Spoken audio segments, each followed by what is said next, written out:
கன்னியாகுமரி மாவட்டத்தில் கடந்த 5 ஆண்டுகளில் 4455 கோடி ரூபாய்க்கும் அதிகமான வளர்ச்சி திட்டப் பணிகள் மேற்கொள்ளப்பட்டு உள்ளன. முதலமைச்சரின் சீரிய தலைமையின் கீழ் அவர்களின் வழிகாட்டுதலின்படி பணிகளை அமைச்சர் மனோ தங்கராஜ் திறம்பட நிறைவேற்றியுள்ளார். இது குறித்த காணொளியை தற்போது பார்க்கலாம். மட்டுமின்றி மக்களின் தேவைகளை கேட்டறிந்து எதிர்காலத்தில் அவற்றையும் நிறைவேற்றி வைத்திடும் வகையில் உங்க கனவு சொல்லுங்க என்ற புதிய திட்டத்தையும் தொடங்கி வைத்துள்ளார் நம் மாண்புமிகு முதலமைச்சர் அவர்கள்.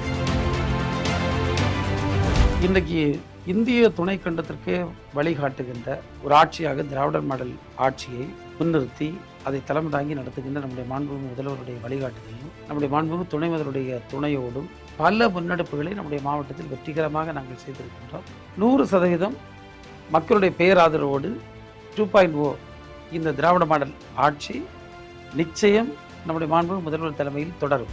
எல்லாருக்கும் எல்லாம் என்ற சமூக நீதி கொள்கை பாதையில் நீதி நெறியோடு ஆட்சி புரிந்தவர் நம் திராவிட மாடல் அரசின் முதலமைச்சர் அவர்களின் சாதனை பயணம் தொடரும். வெல்லட்டும் தமிழ்நாடு, சாதிக்கும் தமிழ்நாடு, வெல்வோம் ஒன்றாக. பணிகளும் மேற்கொள்ளப்பட்டுள்ளன.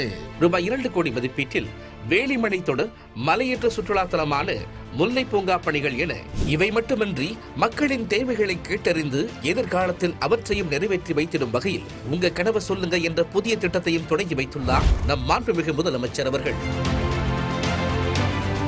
இன்றைக்கு இந்திய துணை கண்டத்திற்கு வழிகாட்டுகின்ற ஒரு ஆட்சியாக திராவிடர் மாடல் ஆட்சியை முன்னிறுத்தி அதை தலைமை தாங்கி நடத்துகின்ற நம்முடைய மாண்புமிகு முதல்வருடைய வழிகாட்டுதலும் நம்முடைய மாண்புமிகு துணை முதல்வருடைய துணையோடும் பல முன்னெடுப்புகளை நம்முடைய மாவட்டத்தில் வெற்றிகரமாக நாங்கள் செய்திருக்கின்றோம்.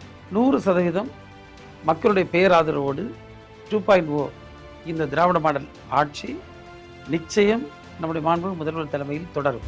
எல்லாருக்கும் எல்லாம் என்ற சமூக நீதி கொள்கை பாதையில் நீதி நெறியோடு ஆட்சி புரிந்தவர் நம் திராவிட மாடல் அரசின் முதலமைச்சர் அவர்களின் சாதனை பயணம் தொடரும். வெல்லட்டும் தமிழ்நாடு, சாதிக்கும் தமிழ்நாடு, வெல்வோம் ஒன்றாக.